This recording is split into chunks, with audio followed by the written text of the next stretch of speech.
Nigel Giam here, Lead GP Training Program Director for St Mary's Scheme, Course Director for MentorMRCGP, and we are finishing with our ST3 RCA Warrior interviews. I was very, very happy to talk today about tough love with Sam and Sylvia, who both smashed their resit RCA submissions, and so very, very proud of both of them for working so hard and smart to get this onerous challenge out of the way. Do listen to the interviews. They'll also be sharing their thoughts around the upcoming new SCA exam, and I guess it's a decision that quite a number of people are going to have to make, whether it's the RCA or the SCA. So have a listen. I'll catch up with you guys a little bit later. Many thanks. Hi everyone, it's Nigel Giam here, the Lead GP Training Program Director for the St Mary's Scheme, Course Director for MentorMRCGP. I've got a very happy man here, Sam, who has just passed the RCA. I'm so happy for you, Sam. It's really lovely to see you. How are you doing? Lovely to see you. Hi, Nigel. How are you? I'm very, very fine, thank you. How are you? Oh, I'm good. I'm good. Do tell the audience a little bit about yourself, Sam, how you came into general practice training. So I started training December 2019. So I had an extension because I couldn't pass my RCA, and I met Nigel in January this year, and yeah, that changed everything for me, really. Oh, thank you so much. So, obviously, great success story. What did you learn from the course? What were your RCA game changers?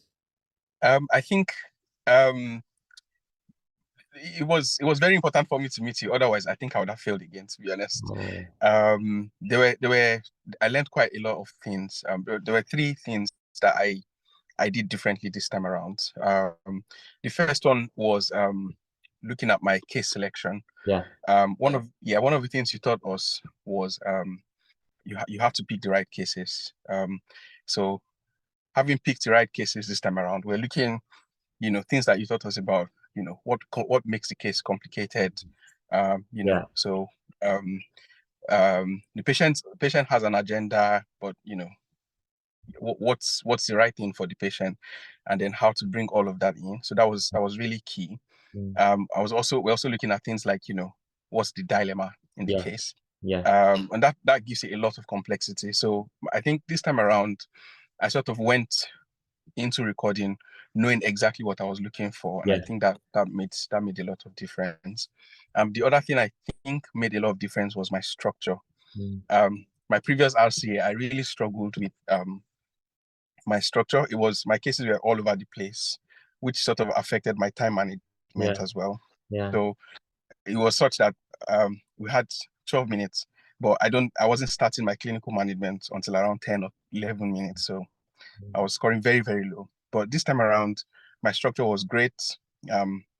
And I was starting my clinical management at the right point. So I scored much better in my clinical management Great. than I did previously. And I think that made a lot of difference. Yeah, yeah, Then the other thing that I think what I think made a lot of difference was actually the feedback from yourself. So this is, I think it made a lot of difference. I would encourage anyone to actually, if to go on Nigel's course, the SCA course now, and that's because you need that feedback. He calls it tough love, but uh, and That's the third time I've heard that today. So, bless you. but yeah, I really needed that tough love. You get feedback. If you're not a participant on the course, then you're not likely to get that feedback. You just watch others do that. And so it helped me to look at my strengths and my weaknesses. I was able to work on my weaknesses and even build up my strengths as well. I Oh, think that made a lot of difference, really. thank you. Oh, thank you, Sam. Yes. That's really kind of you. Obviously, there's going to be a large cohort of people who unfortunately are finding themselves in this position now. Do I resit the RCA or should I go for the SCA? Now, obviously, you've smashed the RCA, which is fantastic. But I mean, what are your thoughts about this? If you found yourself in a position of having to resit, which exam do you think you might go for now? I think I would have, if I didn't make it this time around, I'll definitely have gone for the SCA. Yeah, The SCA looks more structured, and I think most importantly, it's easy to get more help with yeah, the SCA than with the RCA. yeah, With the RCA, there were a lot of negatives with that exam. Yeah. And I don't think I would have passed if you didn't help me, to be honest. Oh, you're so kind. So what's the plan? What's the plan? CCT. I mean, it's exciting times now. What have you got planned? It is. Yeah. I'm looking forward to practicing as a GP finally. Yeah. Oh, that's brilliant. And yeah, putting all the. I mean, I think one of the important things that I took from attending your course was it's not just for the exam. It's something that I can also apply to my everyday practice, and I think my patients would really benefit from that as well. Yeah, that's definitely our ethos. Sam, it's been an absolute pleasure to see you. It's just so strange. I really wish I could see all of you guys face to face. This whole remote thing's all a bit weird, but I'm sure we'll bump into each other in the future. I wish you the very, very best. Promise you'll keep in touch. I will keep in touch. I have to. Oh, fantastic. Have a great day, Sam. Thank you so much. You too. Yes, thank you. Thank you. Hi everyone, it's Nigel Giam here, the lead GP training program director for the St Mary's scheme and course director for MentorMRCGP. I have been dying to see this lovely, lovely Dr. Silvia to congratulate her on her RCA success. Thank you. You know, I'm so happy for you because this was the third time going through it. It's very, very stressful. But before we get to that point, let's talk a little bit about you. Tell us a little bit about your background, how you ended up in GP.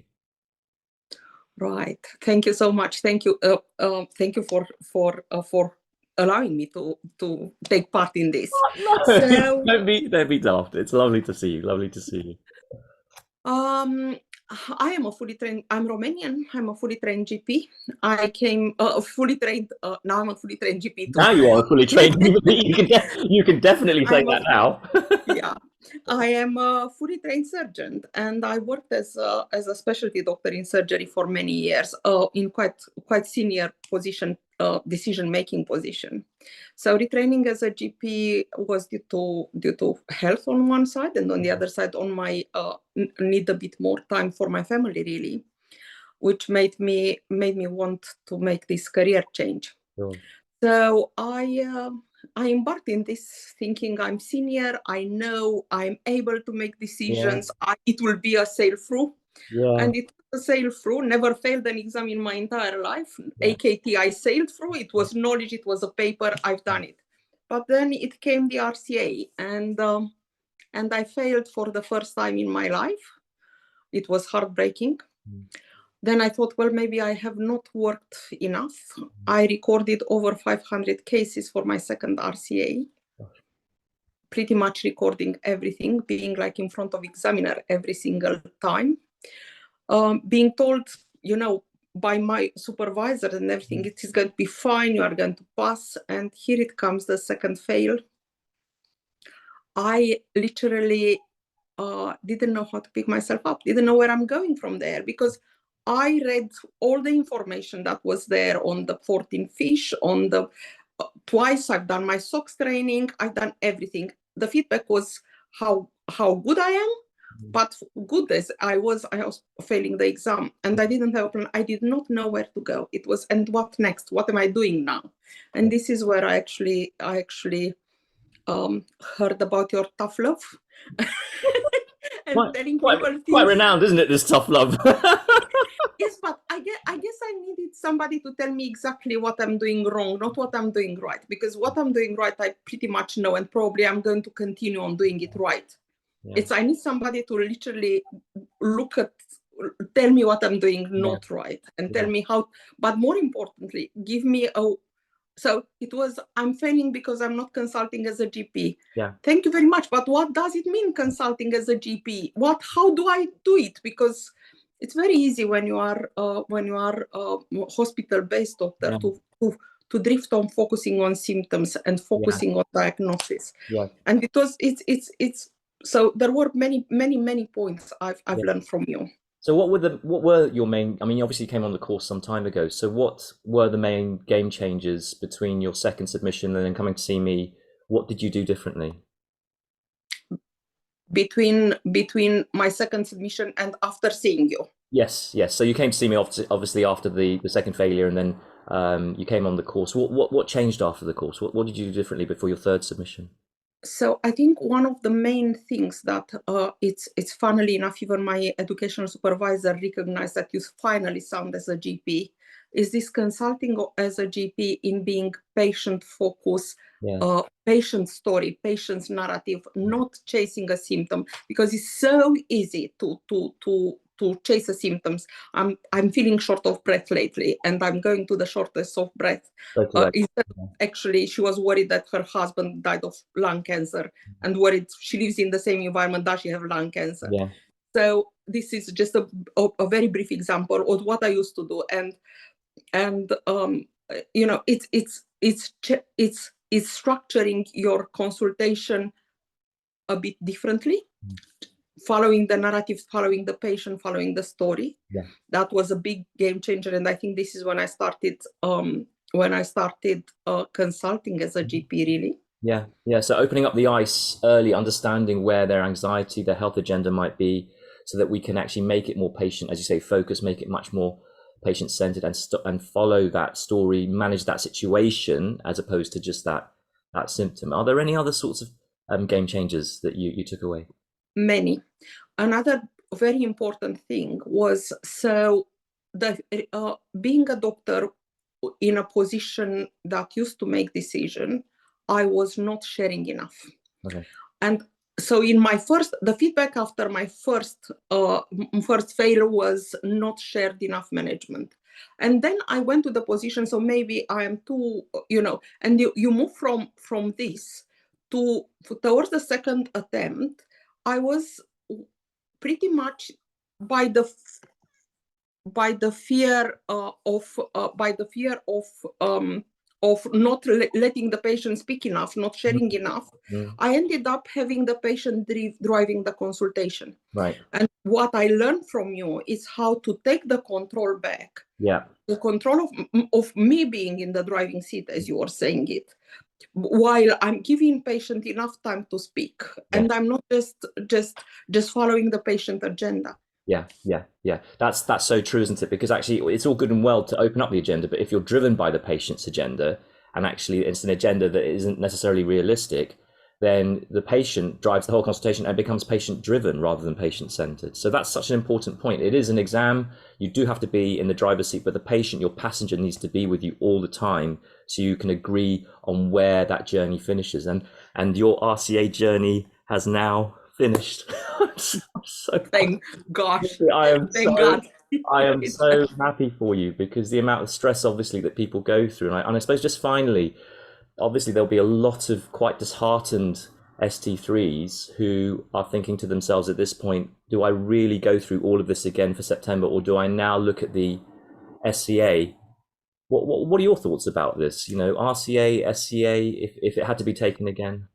So obviously you never know what is going to happen. And I was on, what do I do if I fail? Yeah. And for me, obviously this is my journey, but I think for me, the everyday stress of going and recording and like being in front of the examiner every day for hours for another 6 months was a thought I could not take forward. This was not for me anymore.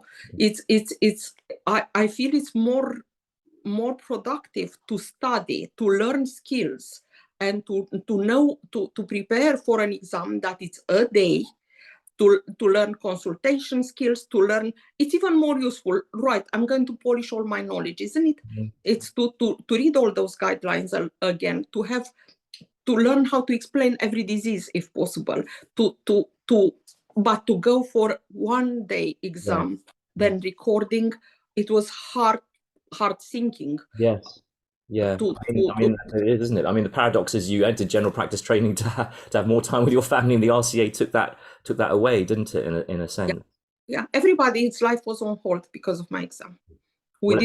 It's not anymore, is it? That's the best thing. Wow, that's the best feeling on the planet. You can't imagine. Well, I kind of can imagine. I can see you're on cloud 9, and I'm so happy for you, Silva. I'm really, really so happy. Promise you'll keep in touch, and thank you so much for joining us this morning. I just want to say that everything, even my scoring, was exactly how I predicted. So exactly how you predict it. Not a point much, not a point less, in a sense of you are around 6-ish, 6+ here, 6 minus, it's watch that skill. So it helped me improve so much, and it was part of my journey getting to the cloud 9. Thank you ever so much. Thank you. Take great pleasure, and thank you for the tough love and for telling things as they were. Thank you so much. Thank you. A big congratulations again to Sam and to Sylvia for smashing the exam. So happy for them. And if you are someone who's having issues with it, then don't be scared to reach out, contact us. You can go through the website, click the link down below, mentormededucation.com. Do subscribe to the Facebook support group, plenty of resources there, and also the YouTube channel. And you can always drop me an email if you are in that dilemma of facing now either a resit, RCA, or the new exam, the SCA. But don't lose hope. Big love.